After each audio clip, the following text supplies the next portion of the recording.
It's just a matter of time before all of it is manifest. Y'all aren't talking to me. Did God bring you from last year?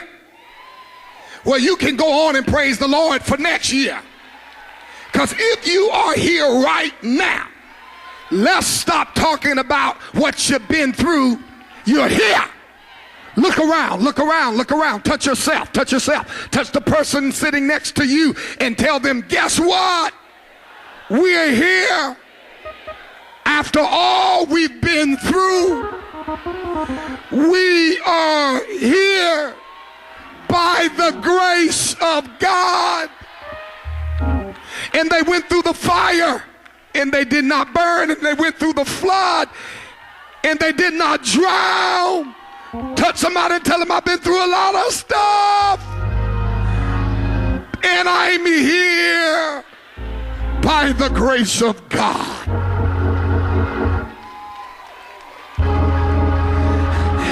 That's proof. If you're here this morning, you are living proof that God is not a liar, and everything he said concerning your life is coming to pass. You better pinch yourself.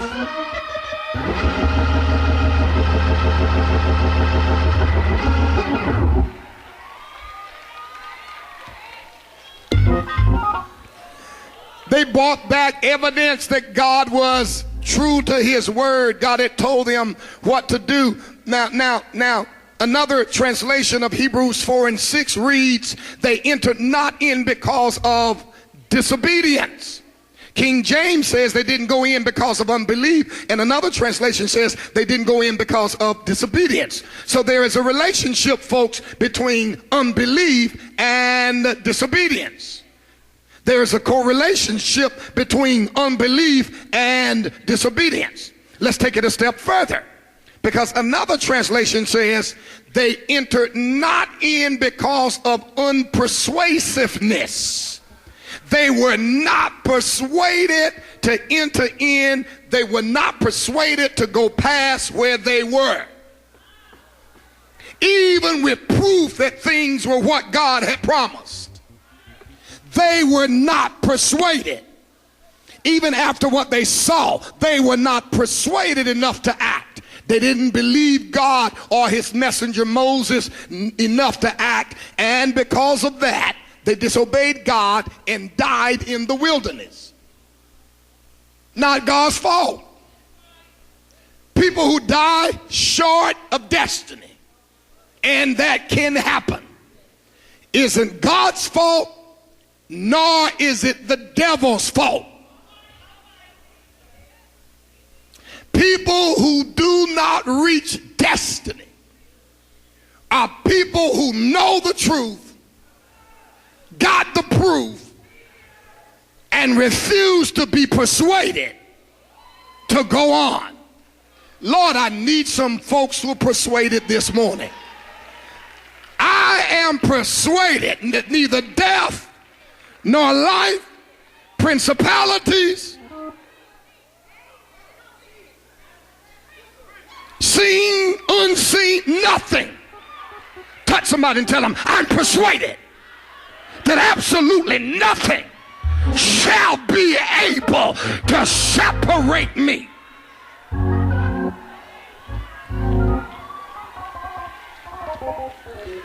I do get tired, I do.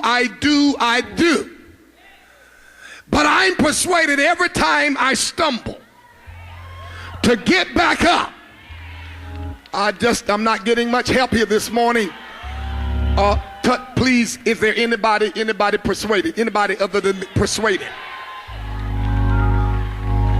And you know why you have to be? Because you can't come and get this word every Sunday and get all this understanding of what God says and then decide I'm not going all the way. I'm not going to do what God says. They entered not in because of unpersuasiveness after all that they saw and all that God had done. And not only that, y'all, not only did they see it, but their enemies watched the miraculous things that God did in getting them out of Egypt.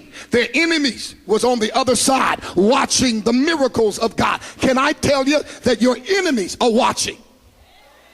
They've seen how God has pulled you out and brought you through and delivered you and healed you and saved you and blessed you. Even your enemies are persuaded that your God is able.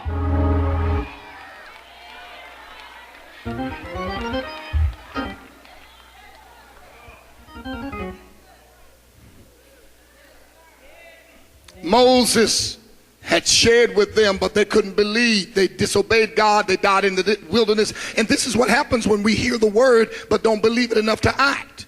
See, we disobey when we hear and don't act. Now, this is the type of unbelief that we find in the house of God in these last days. No matter how much we preach praise, no matter how much we preach worship, no matter how much we preach renewal of the mind, or preach faith, or preach steadfastness, or unity, or preach love thy neighbor as thyself, or preach peace, or forgiveness, or brattle your tongue, or walk in obedience to God, or present your body as a living sacrifice. Keep waiting, I'm gonna hit you. Be holy and acceptable unto God, which is your reasonable. No matter what is preached, many are not persuaded to completely throw off the old, undisciplined, unsaved them and get into God. Many of you are just not persuaded to change your attitudes. You're just not persuaded. Now let's look at Hebrews 4 and 11, because here God warns us. Hebrews 4 and 11, 1, 2, 3, ready, read. Let us labor, therefore, to enter into that rest, lest any man fall.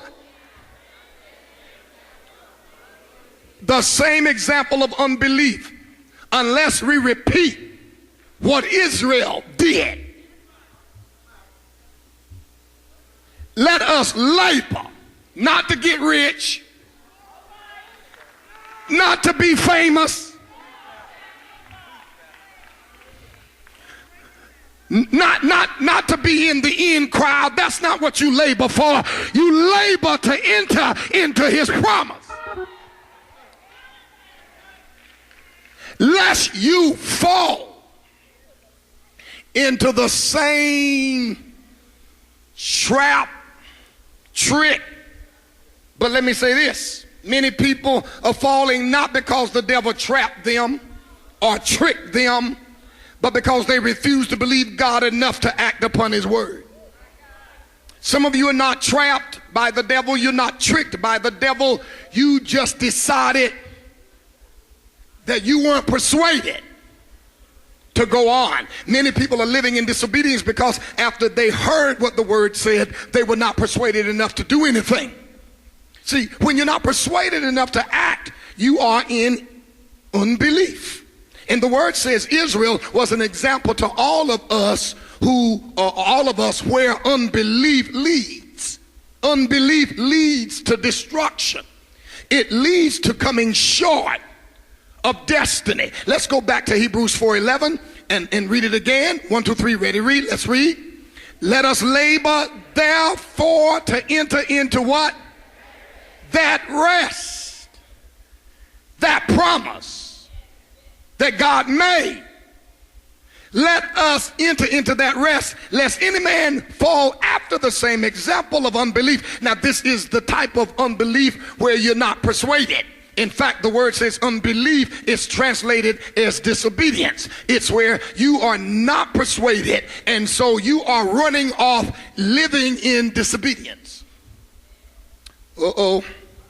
The children of Israel knew what God said, but they could not be persuaded enough to act upon it. They were guilty of unpersuasiveness, which is called unbelief in the King James Bible. They had knowledge of God and what he promised. Knowledge. Somebody holler knowledge. It is the Greek word epignosis. It's one of my favorite. It means to experience. So these people, they experienced God. Y'all remember? Y'all remember when God spoke and out of his mouth came fire and smoke, and they said to Moses, whoa, he's a terrible God. We don't want him to speak to us like that. they had interaction with God. God interacted with Israel. God showed up and dealt with Israel. He had personal experience with them, and they with he. And so watch this. How can you have experience? I'm not talking about head knowledge. Somebody tell him he's not talking about what you read. Because until the pages of that Bible becomes a reality in the experience of your life, until you know by experience he is a healer of cancer. They're only words, y'all better hear me now. Until you experience he is a deliverer. Come on, until you experience that he fights your battles and defends your honor, until you've had the experience, please tell somebody it goes past what you know in your head. It's called epignosis. It's an experience. And let me tell you, if you really encountered God, by now you would have had some experiences that only he could walk you through, and only he could talk you through, and only he could bring you through. And if he brought you through that, why are you not persuaded to obey him where you are?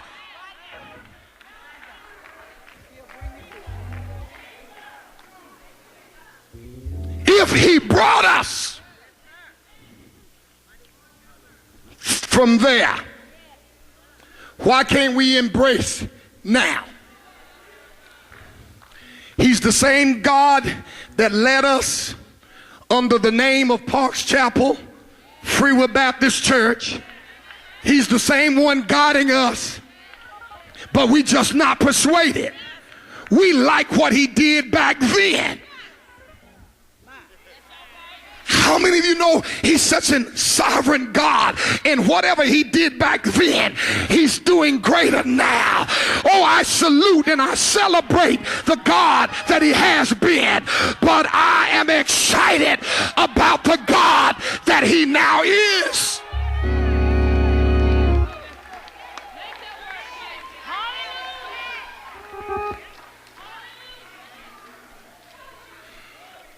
The unbelieving believer. How can you have all of the experiences? If I turned this mic loose right now and gave it to either one of you, you've got testimony after testimony. Please high five somebody. Tell me, I am a living testimony. You've been through something and you had God to step up in your situation. I mean, you know him by experience.